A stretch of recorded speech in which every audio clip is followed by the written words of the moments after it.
Start the presser. Hello, everyone. Welcome to this spotlight on Berks County's Whole Home Repairs Program.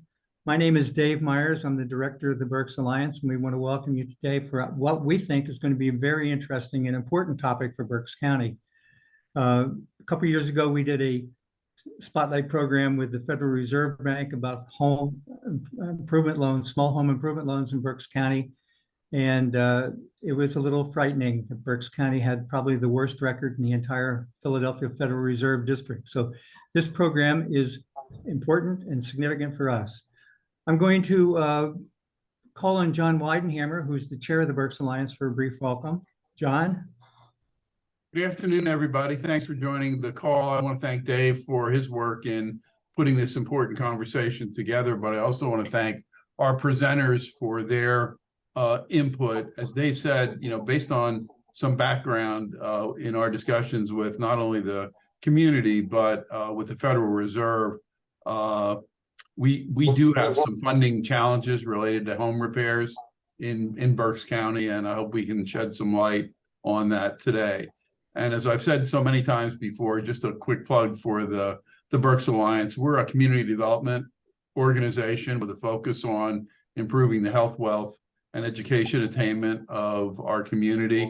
And we strive to make sure that there's an adequate supply of living wage jobs, as well as an adequate supply of people to fill those jobs. So that's kind of what the Berks Alliance is all about. So Dave, I'll turn it back to you for the ground rules and to kick off the presentation. Great, thank you, John.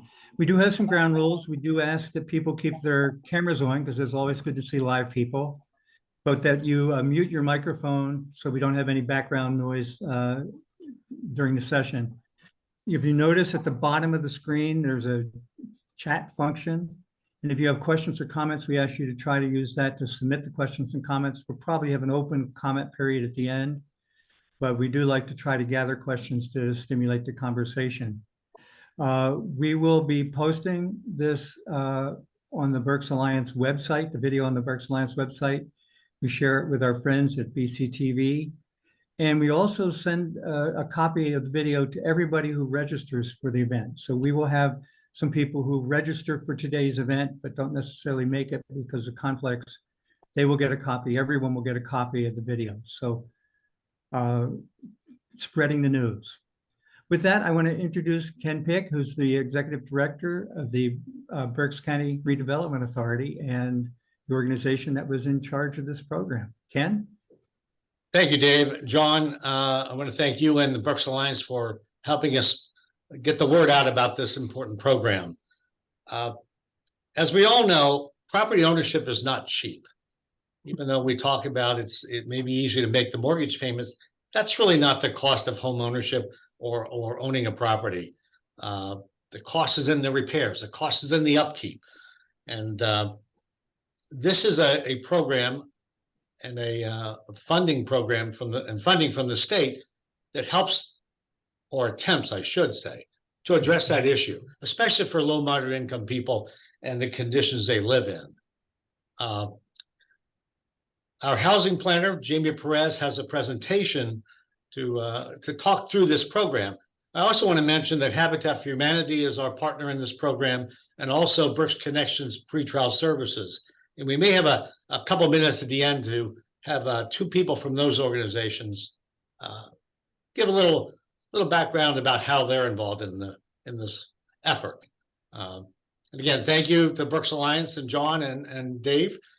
And I'll turn it over to Jamie, or back to you, Dave, to introduce Jamie. I was going to let you do that, but I'll do it now. Jamie, well, you can do it. It's perfectly fine. Housing coordinator for the Berks Redevelopment Authority. Hi, everyone. I'm Jamie Perez. I'm with the Berks County Redevelopment Authority, as everyone mentioned. And I just want to thank everyone for making time to participate in this discussion today as part of the Berks Alliance Spotlight on Berks County's Whole Homes Repairs Program. So we'll start by getting into what is WHRP, which is the acronym for the Whole Homes Repair Program. So in July of 2022, the Pennsylvania legislature passed a groundbreaking housing investment program to help homeowners make essential repairs to their homes and rental properties. WHRP funding is used to cover fundamental repairs, replacement of major systems, and weatherization of homes and rental units to help address issues of substandard housing. Construction-related workforce development programs are also supported uses of the program. Statewide, $120 million was made available, of which Berks County received $3.6 million, which represented the 8th largest allocation in the state. So that is something that we can be extremely proud of. In Berks County, the County of Berks and Redevelopment Authority of the County of Berks have operated housing rehabilitation programs since the late 1970s. We take great pride in that. BCRA does a great job. On behalf of the County of Berks, BCRA is administering their whole homes repair program, with Habitat for Humanity assisting BCRA for projects in the city of Reading. Habitat does a great job, so we're happy to partner with them in this program. As part of the workforce development portion of whole homes repairs, BCPS will utilize $300,000 in funds for workforce development initiatives. For those that are not familiar with BCPS, they have a program, Rebuilding Reentrance Program, which is a registered pre-apprenticeship in the construction trades that utilizes best practices to serve participants by improving employment outcomes, reducing recidivism through reentry programming and career and technical education. They partner with the Berks Career and Technology Center, also the Reading-Muhlenberg Career and Technology Center, along with the Goggleworks Center for the Arts, the woodworking studio that's there, and job readiness skills that are delivered by BCPS staff. So a great program, a great way to enhance the services that they offer with some funding. The Berks County WHRP program guidelines were established to provide up to $24,900 for homeowners and small landlords to make needed repairs and replace major systems in qualifying properties. The basic parameters were that applicants were to start the process at our dedicated website, which we have a slide for that. And applicants do select their own contractors, and technical assistance is available upon request. So we do try to help and push along the applicants to the extent that we can. We went on a media campaign making sure that everyone knew about the program. There were articles in the Reading Eagle, Berks Weekly, BCTV.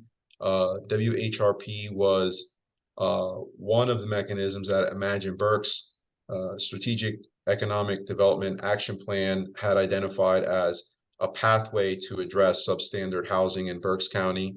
And we're very proud of that, to be able to have this program at this time. We also did some outreach amongst our bilingual communication partners. Apollo Magazine ran a multi-page spread on the program and Imagine Berks.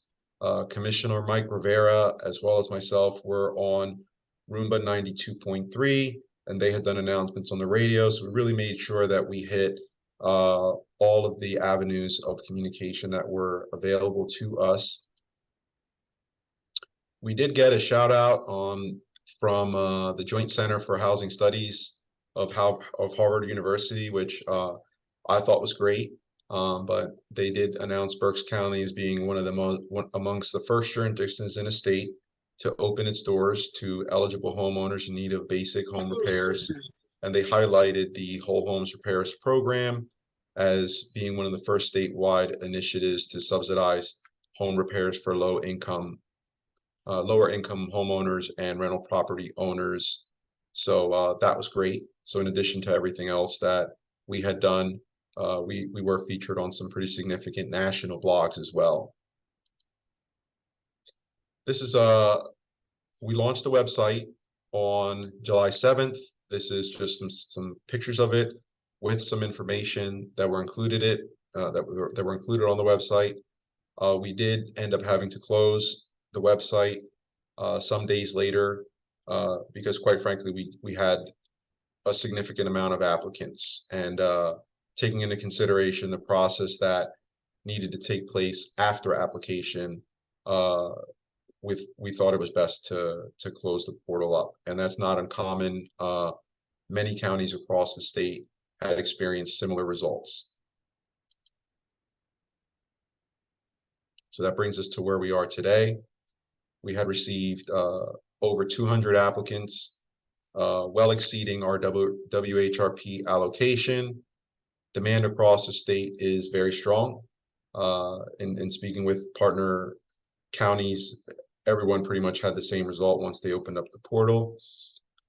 We immediately began processing applications to determine financial eligibility and conduct site visits for scope purposes.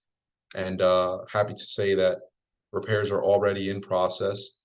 We continue to move through applications, and the program is doing very well here in Berks County. So at this point, we will open it up for questions or comments. Sure. So I'm going to start if that's okay, Jamie. Can you tell us how the state allocated the money? How did it end up that Berks County got 3.6 million out of the whole pot of money? Yes, those funds were made available through the ARPA funds. So the allocation was made, I think it was the 120 from the state, and then Berks County received 3.6 million of that. Okay, and how did they decide that Berks would get 3.6 million? Do you know? I don't. I do but not I'm either. happy that we were the 8th largest. That's I wish right. we were the 1st largest, but I'll take 8th. I'll take top 10. Yeah, it's very impressive, I think. Could you speak a couple minutes about the 300,000 that's going for workforce development? What's that going to be used for? How does that fit into this program? And I'm going to call on somebody. Dave, could I ask that maybe we can call on Peggy Kirschner, who I think was on, Sure. to address Yep, that? That would be I see her staring at me. okay. That would be great. I'm looking right at you, Dave. Thanks, Ken. As Jamie mentioned in his introduction of the grant programming, BCPS operates a registered pre-apprenticeship program in the construction trades that was initially launched through a federal grant, a Department of Labor grant back in 2017. So we have been very fortunate that we have been successful at sustaining the program since that time. Really, since the program launched, it was successful. We are reducing the rate of recidivism of participants. The individuals who are part of the programming are all justice involved, and they're folks that have poor work histories and numerous barriers. Real marginalized population, but we are able to put them through some kind of prep work and an enrollment process for us to decide who are appropriate candidates for what is really a very intensive 8-week program with career and technical training delivered at our partner sites. As Jamie mentioned, the Reading-Muhlenberg Career and Technology Center, Berks Career and Technology Center, and we do some woodworking skills at Habitat. So we have a staff of case managers and a mentor, and we just kind of walk these folks through an 8-week program where there's a high degree of accountability. There's high level of participation needed. They're receiving great technical skills, and they're also receiving an evidence-based cognitive intervention from our staff, which is evidence-based to reduce recidivism. So we are really kind of hitting the big important things of getting people through a training program and out and into well-paying, family-sustaining jobs. And we have reduced recidivism for our graduates after a year. Post-graduation from the program is at about 5% typically. And, the national average is 40-some%. So stable employment rates are typically around 65%.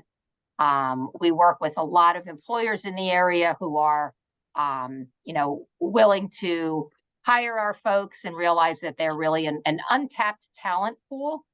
And since the program began in 2017, as of Friday, we will have graduated 280 individuals through the program. So we are super proud of that. And every year we look to hopefully continue the effort. So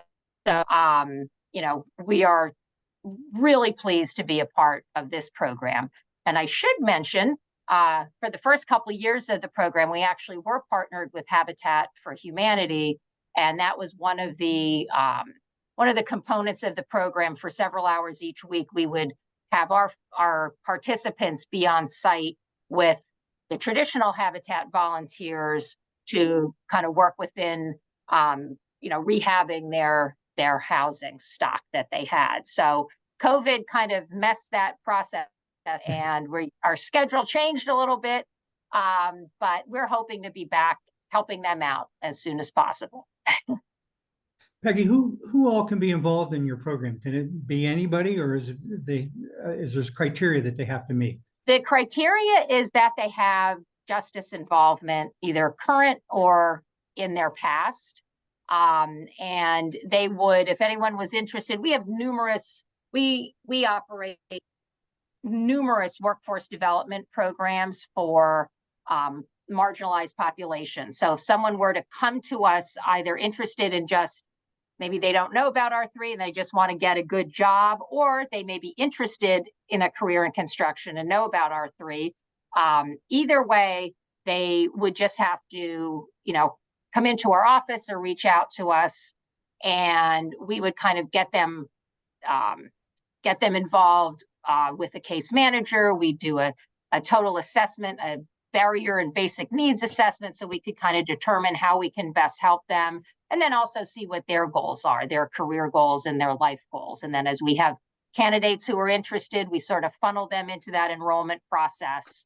And then from that point on, it's really treated very much like a job, where we have interviews for the program. And as I said, we want to make sure that we're enrolling folks who are ready to make a change and ready to kind of come out the other end and be good, successful employees. We graduate a little over 70% of the folks that we enroll in the program. That's really good. Is there any other connection between the people going through the program for this training and the home repairs program? Are they going to be employed doing the home repairs, or is that not a requirement? My understanding, Ken can answer that. It's not a requirement. I mean, certainly that would be helpful if that connection was made, but it's not a requirement of the funding from the whole home repairs program. I'm No. frozen. You might have to hop on. Okay, Can you hear me? Jamie, why the state authorized the program at $50,000 worth of funding for property owners? Why did the county pick the number that it picked? And there's probably a very good reason why. I'm gonna go out and come back in. Jamie, do you want me to? I'm sorry, was that for me? Yep. I would assume that it's just to make the program available to more households. 3.6, while it sounds like a lot, to cover an entire county, at $25,000, I think we're able to make a greater impact across more properties than if we allotted it, right away, $50,000 per property.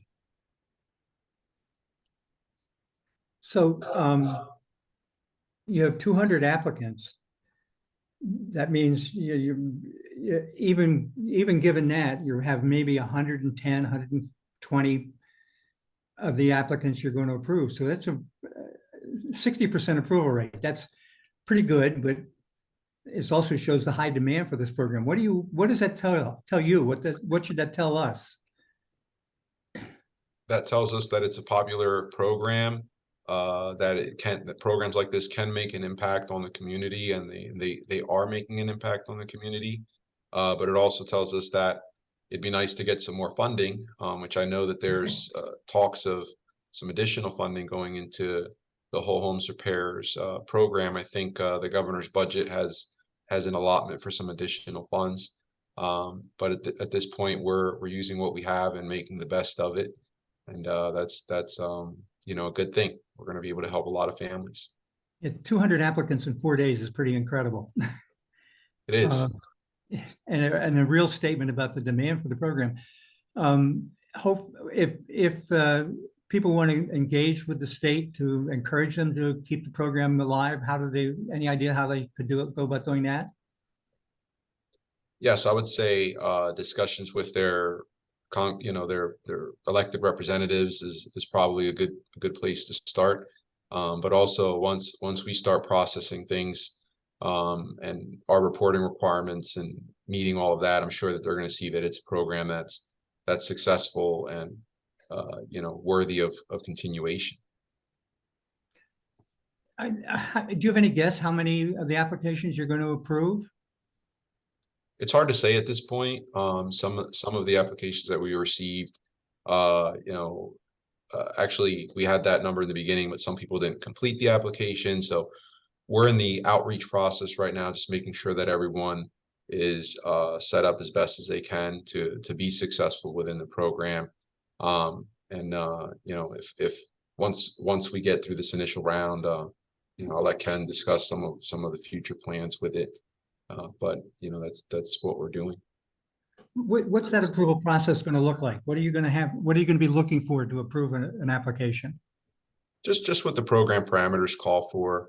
Not looking to make anything overly complicated. You know, there's a financial component there that needs to be met.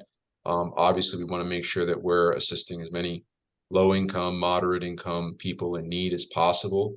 And you know, some people that applied are over those income guidelines, so that would be an obvious reason to you know, disqualify someone, so to say, from the program. And other than that, you know, some of the repair requests are out of scope. So you know, that's a process that we're engaging in, just determining where best to really focus our efforts. What do you mean out of scope for the projects? For example, cosmetic enhancements are out of scope. So using whole homes to get your carpets replaced would be out of scope. Get an interior paint job maybe would be out of scope. Things like that. Cosmetic enhancements. We don't, you know, Ken can elaborate on that. I mean, he was there from the beginning, but I think we can agree that, you know, hey, can you replace my carpets, or you know, fix some cracked tiles might be outside of what we want to do with the funding. Ken, you want to add? That's true. We're also finding that some of the homes need much more than 24/9, much more than $50,000 in repairs.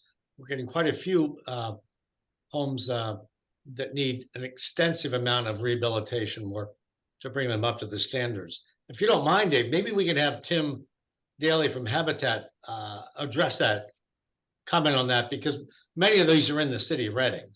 Sure. So if Tim, you don't mind. Nope. Tim, do you want to weigh in? Or Iris Bellman? Tim, I think you're on mute yet. I'll unmute him. Good morning. Yeah. You hear me? Yep. Yes. Okay. Yes, what Ken said is correct. The situation within the boundaries of the city of Reading, this legislation is viewed from our perspective as a very appropriate answer, but to the right population of house owner or landlord. What we are experiencing is that the majority of the applicants are coming to us with housing that is in such disrepair that the 24,900 is not going to really significantly do what the spirit of the legislation is wanting it to do. So we have kind of, for lack of a better way to explain it, we've uncovered a condition within the city that maybe we were not aware of, which is a significant decay of some of the housing that people live in. So we're going to keep those statistics because we feel one of our responsibilities here is to uncover these types of things so that legislatively, as improvements need to be made, and we look at some of the shortfalls of this legislation as well as its strengths, that we'll be able to give Ken information that will help legislators make this more sustainable. Now, that being said, if we get into that sweet spot of population of homeowner, this program in its present condition will work very well. And that's where the lion's share of our time right now is going out.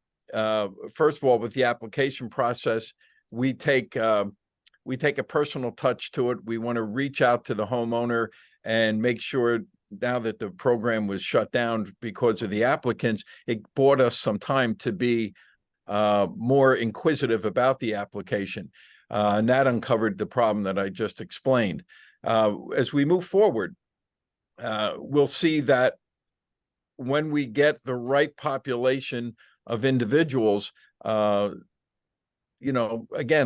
this legislation will work quite nicely. But right now, it's trying to decipher the ones that are going to be, and I won't say denied, but at this point in time, they're not eligible or they're not being approved. That doesn't mean that on their own, if they want to be able to enhance their circumstance, maybe the 25-9 will help, but presently we're just letting them know that they're not eligible because of the extensive nature of the work that needs to be done. So in my own personal opinion, I'm not sure this legislation needs to add something to address that housing condition. I think that's a conversation for another day. That raises a couple questions. If somebody's repairs cost more than the 24.9, are they eligible to participate in the program? Well, what we're doing, Dave, is this: when they apply and we go out and we view their house and we let them know that the extensive nature of the need is going to far surpass what the 25 can do, we let them know that they can independently, if they so choose, be able to maybe manage that. And we let them know in what areas that we're talking as well. We don't leave it, to the imagination. So they're eligible, at least the way we're running it at this point, where they're eligible to reapply, or we can try and reassess down the road. So we're not quick to say denied. We don't want to do that, but we're very honest by saying that at this point, we need to do more than you need to do more than what we can help you with at this point. So it could cost more than the 24.9, but they can come up with the money to pay for it, but it has to meet the standard that you want to set for the quality of the work, the quality of the housing stock when they get done. Right. Well, everything has to meet codes. That's number one. I mean, whatever happens, it has to meet within the city's codes.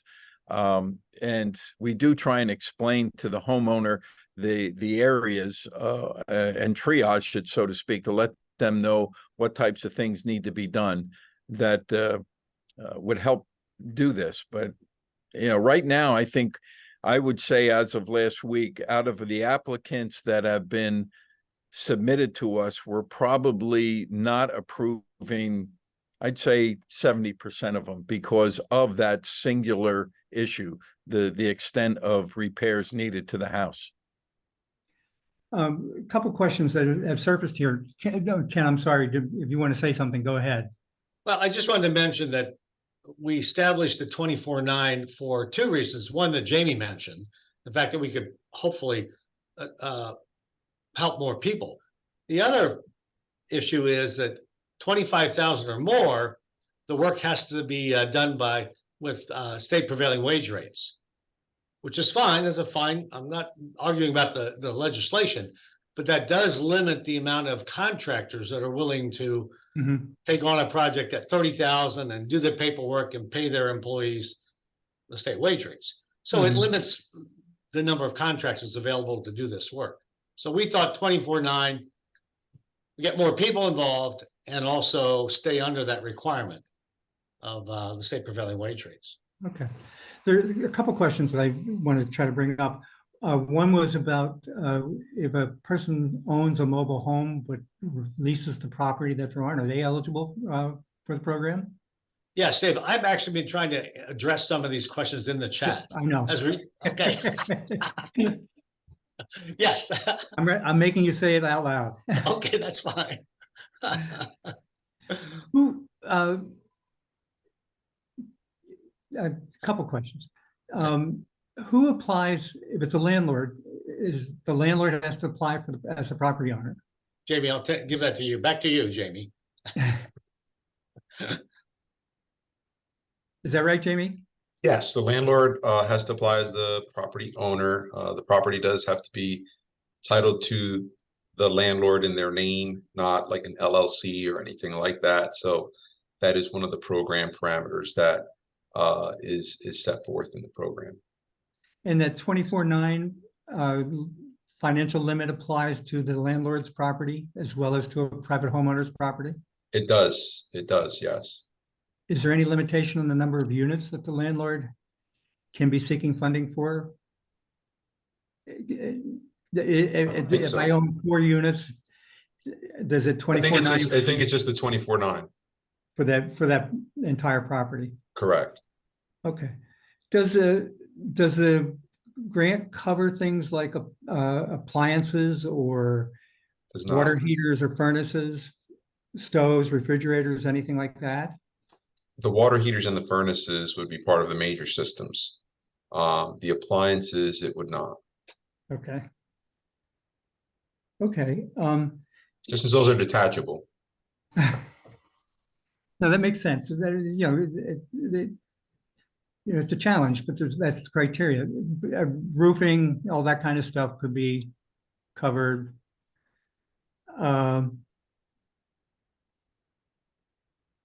Do you have any sense about how the applications divide out in terms of landlords versus property owners, homeowners? I think we only had 13 landlords apply until the program closed. So the rest Right. were homeowners. We're homeowners. So most of the ones you're going to be doing are going to be homeowners. Do you have any information about the geography? Is it, Tim suggested that the city, has some big challenges in this area. There's other areas, I'm sure, of the county that have some challenges as well. Is it sort of predominantly the city, or is it pretty well spread across the county, or have you done that analysis? I think there was a majority in the city, but it wasn't a lot. I mean, it was fairly split, I think, between Mhm. of the landlords were a little different, but the homeowners, it was fairly split between people in the city and people in the boroughs and townships. Yeah, So it's not favoring one geographic region over another. no, not at the moment. No. There are a couple people who had raised questions, and I'm going to just call on them. Danica Gabrielson, you had a couple questions that I think would be worthwhile asking, so go ahead. Okay, I'm not sure if my mic works. Can you hear me? We can Yes. hear you. Okay, perfect. So yeah, my first question was, what is the income limit for the applicants to apply? It's low moderate income as defined by HUD. Now, Jamie, do you have those? Can you pull those up quickly? Because I I think can't pull them out of my head. So I'll have to. Does it vary on the household size? It does. Yes, it does. It's adjusted by household size. So Jamie will give you a couple examples, correct, Jamie? Yes, yep. Just give me a second here.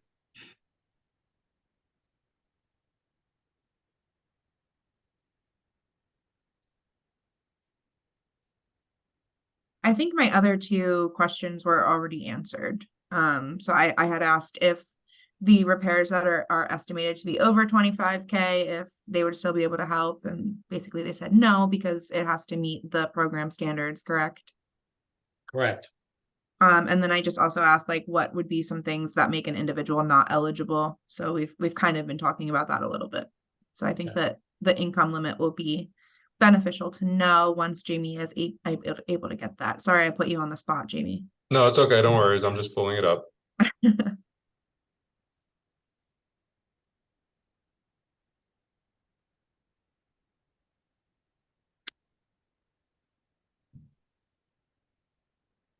While he's doing that, I want to mention that we're so happy to have Berks Connections Pretrial Services and Habitat as our partners. They're great to work with, great organizations, and we're just so happy they agreed to help us with this worthwhile That's good. program. That is great. I just wanted to make sure that everyone could see the screen share. Yes, thank you. Yes. Yeah, so this is the maximum income guideline. So for the purposes of the county's whole home repairs program, the maximum total household income for the homeowner portion cannot exceed the following. So perfect example would be a 4-person household. The income limit is 76,250. So it, is a pretty decent, generous, income limit there. And then for the purposes of the county's whole home repair program, for the tenant in an affordable unit cannot exceed the following. So 3-person, 51,000, 4-person, 57,000. So the rental portion is lower than the homeowner portion. So those are the income limits, and I can probably send this out to everyone. Dave, if create like a little Yeah, send screenshot it of to me and that. I'll send it out when I send the video to people. I think it'd be very Okay, helpful great, for people. great, thanks. Thank you for that. No worries. Any other questions with regards to that? No? No. I know some of the counties have a financial literacy requirement that they're imposing on grantees. Are we thinking about doing anything like that, or do they have to go through some sort of financial literacy training or screening process? Not as part of the whole homes renovations program, but there are a lot of financial literacy programs that are available in Berks County.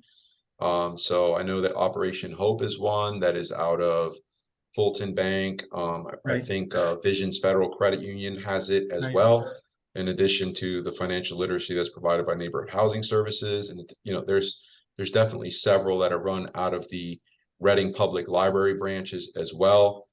So we do have quite a few entities that are already engaged in those services.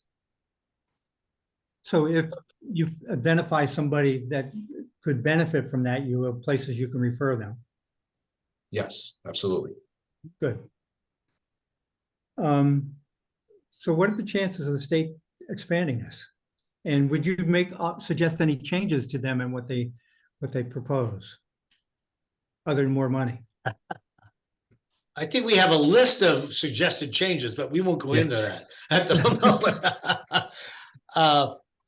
There is money in the budget.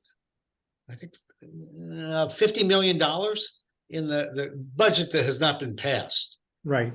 And again, if that's passed at that number, and Berks County gets a similar allocation, we may have another $1.2 million or something. We're not sure yet. They may change the formula too, but at 50 million, we probably get $1.2 million, $1.4 million or something, using again, as you mentioned, the same kind of allocation formula, which we're not sure how they did that, but just thinking through and doing some simple math, that would give us That would be a good guess. Yeah. And you're not going to be courageous enough to say the things you would change in the program, Ken? Well, yes, I'll say a couple things. I understand that Pennsylvania prevailing wage rate, the act and so forth. However, there are situations and projects like this that I would hope the legislators would say, this program, it doesn't apply. There's a similar act at the federal level, the Davis-Bacon Act, and the Congress, depending on the program, they'll say it doesn't apply to this program, or it applies to this program over a certain threshold. It will be nice to eliminate, not only for Berks, but for many, many counties across the Commonwealth, the $25,000 prevailing wage rate threshold is a significant hindrance to the program. Again, the finding contractors are saying, I'll do a $30,000 project and go through the paperwork and go through, pay my employees more than I normally pay them, maybe. So I think would be a significant change to eliminate the wage rates, or at least make the threshold for this program somewhat higher than 25. I'll put it that way. No.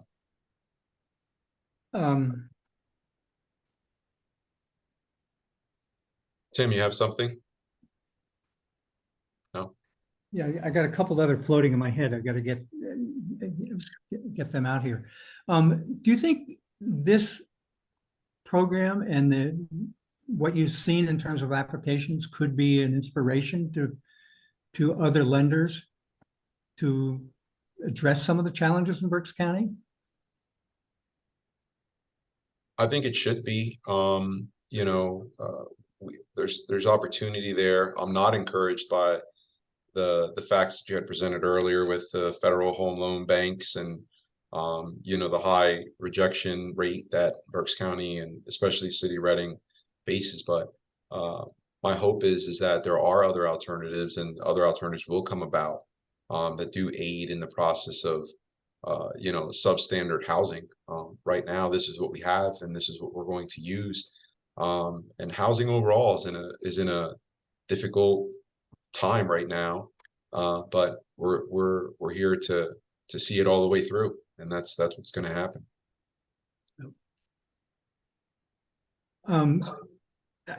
Speaking of that, I'm going to call on somebody here for a quick minute. David Hunter, I know you're working on this, and Jamie's involved in your process. Do you want to talk about what you're doing in terms of trying to address the housing shortage in Berks County?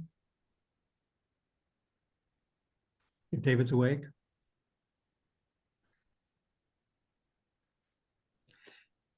We have the Imagine Berks initiative.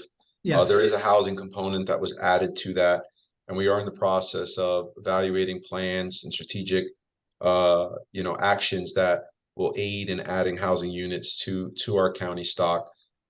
This is, quite frankly, one of the first steps, the whole homes repairs program, because there is no better way to add housing units than to just fix the ones that are already available, that are out there in the community. So you know, if we can do an efficient job of eliminating blight and fixing up properties and keeping people in safe housing, then that in and of itself is a good goal to have and to follow through on.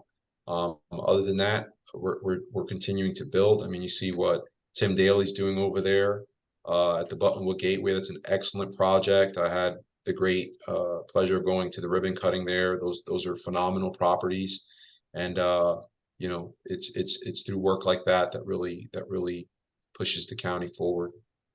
David, I know you want to weigh in.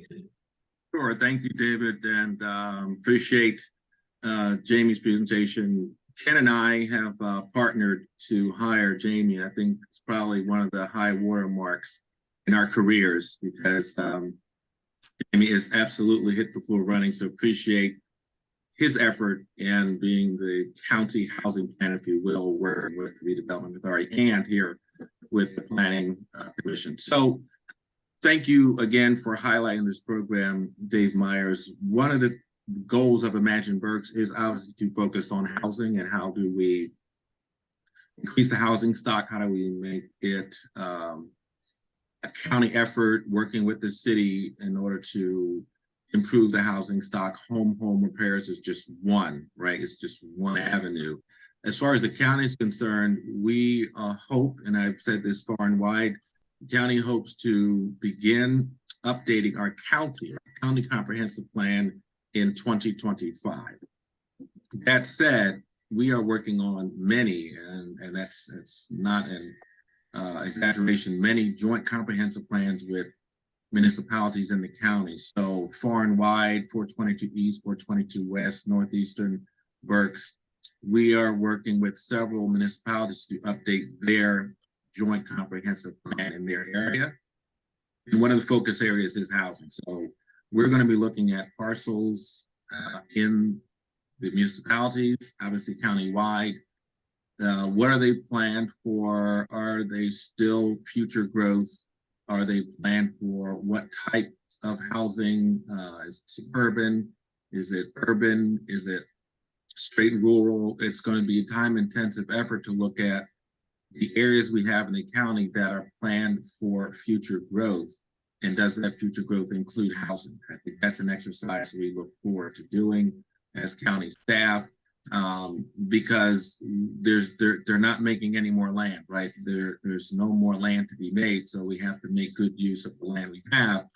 And so we're looking forward to, number one, updating joint comprehensive plans and beginning the county comprehensive plan update in the next year. So when we do that, we'll be looking at areas where housing should be. Good. Jamie, do you have any sense of how many households in Berks County qualify for the program financially? So the 200 applications you got, how many are there? I'm presuming it's a lot more than 200 to meet the income in. That qualify? Yeah. That meet the Oh, income yeah, I would have qualification. no idea how many actually qualify. Right now, we're dealing with the ones that we're working on the list that we have and staying focused on that. And once we exhaust that, if money remains, then, you know, we'll engage in a process there of creating more applicants or reopening the portal or whatever decision is made at that time. But right now we have enough to keep Yeah, us going you're for quite a busy. while. You're definitely busy. I'm yeah. just trying to get some sense of how it fits in, because if I remember correctly, I don't have the number exactly in my head, but there are over 110,000 residents in Berks County. 200 is not a lot of them. No, neither is 3.6 million in the grand scheme of things, but Exactly. you know, But we it's do a what we start. can. We use It is a what we start. have and try to make the biggest impact that we can make with it. Sunil's been a wonderful partner in that with the on-site visits and of course Habitat for Humanity. And you know, I tip my hat to them only because when this program, whatever happens with it, we'll still be here doing the work that is important for the housing community here in Berks County. I saw Mary Chown had a question. I'm going to let her ask it rather than me trying to do a misstate repeating it. Mary? Thanks, Dave. I've been doing a lot of work in this space for the past year or two, working with contractors in Berks County, homeless shelters, transitional homes, everyone trying to figure out if they can grab up a blighted property and renovate it to serve a homeless or transitional families, single moms, whatever that looks like to that particular nonprofit. So it's difficult for the nonprofit to do this themselves. It's difficult for a construction firm to do this themselves, to buy it up and try to coordinate with a nonprofit.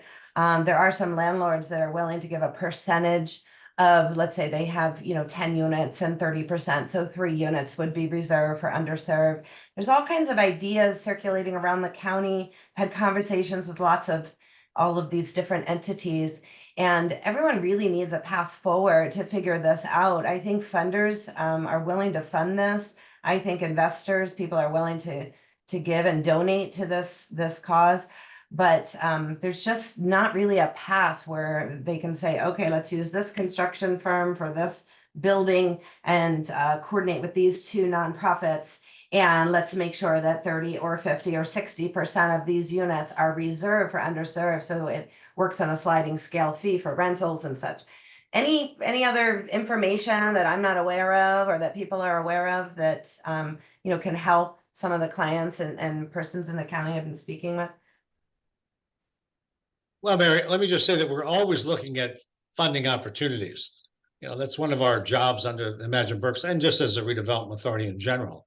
So we're always looking at when those funding programs are announced, do we have a project? Do we have a project on the shelf? Can we find a project? We're currently helping Berks Counseling Center. They purchased 2 buildings in downtown Reading. We're providing them with a great deal of funding to renovate those 2 blighted buildings for their clients, which are low moderate income also. So yes, we're constantly looking at the funding and looking at opportunities, trying to find buildings or something that seem appropriate. So I answer yes, we're on the lookout all the time. I'll put it that way. So would you suggest, Ken, that someone just emails you directly with a potential project or idea that they have, and then you can engage or not engage? Sure, they could do that. That would be fine. All right, great, thank you. Ken, both the county has a blighted property program. The city is still in a conversation about creating a land bank. How does this fit into that equation? Or does it? Do you want me to, let me, well, the county has a blighted property review committee. Yes, it's for the boroughs and townships. And how that works, a municipality says we have blighted property. We've done whatever we can within our power to have the property owner be responsible. We can't get that person to do anything. So they turn it over to the blighted property review committee. And then eventually, if the property owner still does not still not willing to be responsible, a responsible property owner, it's transferred over to the redevelopment authority for acquisition. And we've been very successful out in the boroughs and townships because we don't have that many, as many as there are in the city. You know, there's one here, there's one there, there's one all over. Probably every municipality has at least one. And we've been able to take care of quite a few of those.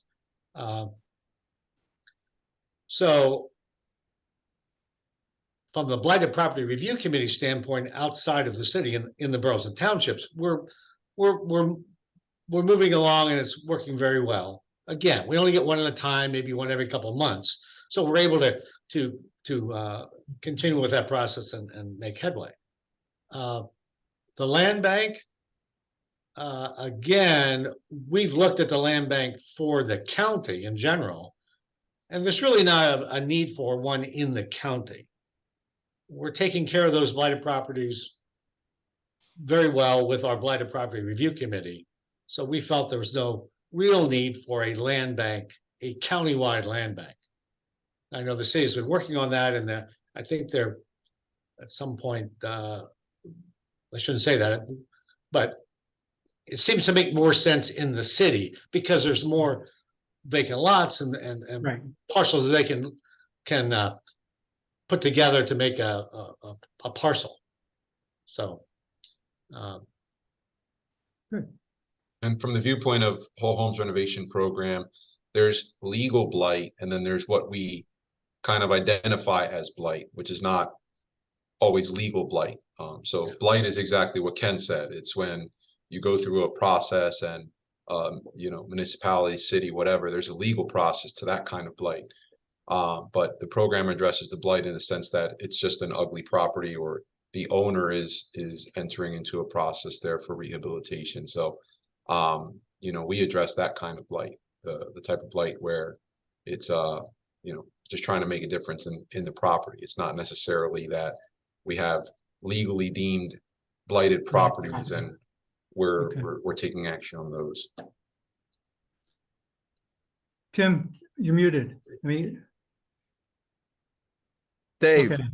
yeah, Yes. if I could just say that, you know, the whole home repair program in the moment is really something that could work well, as I said earlier, for the right population of people with the need that this will address.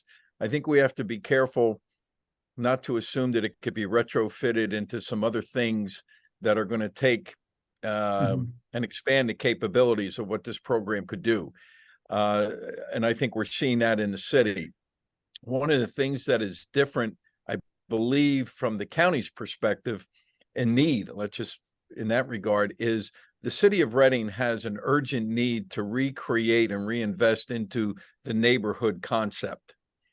We found out from our city, Reading, years ago, and I'm on the board, but you know, Albert did a lot of things, several hundred homes, but they were never in any kind of under geographic boundaries where there was exponential growth and improvement over time. But to his credit, he can only do what HUD allowed him to do. We're in a different position right now. And I think there is an urgency to look at the whole home repair program and I'm locking this into the city's need. If we could be strategic in putting them into areas of the city that are showing some promise or are experiencing less decline, that this could be a really good program for those types of areas, and also replicated any number of times throughout the city over time. So I just would caution, because we're seeing this now. This is not an answer for homelessness. It's not an answer for abject poverty. It's an answer for the resident who is here now, who lives here in these streets, who has a house that needs some help. And this program is perfect for it. We just have to use a bigger magnifying glass to find them and get them to, participate. So maybe target neighborhoods. Well, I think collectively that, we're not going to be exclusive to anyone. I mean, but we have to start somewhere where the impact of this program is going to have organic growth in other areas that we're struggling with. So I think, the city's a little bit different than the county in that respect. And I think we have to think about how to think about that, but I believe that conversation should take place. Just have a couple minutes left. Jamie, Ken, do you have anything you want to close with other than hope this program continues going forward? No, I think that's the best statement to end this. We hope it continues. We need more money. Send us more money. We can help more people. Jamie, anything for you? No, I just want to thank everyone for tuning in and listening in, and I hope you found this presentation valuable today. Yeah, and on behalf of our community, I want to thank both of you for this work. It's very, very important. It's by itself, it's maybe not a game changer, but it's a significant factor in changing what's happening here in Berks County. So thank you. And thank you, everybody, for joining us today. We will be sending this video out to you once we have it ready to go. We'll send Jamie's going to send me that financial qualification by household. We'll send that to you as well. And we look forward to seeing you at future events. So have a great rest of your day. Thank you.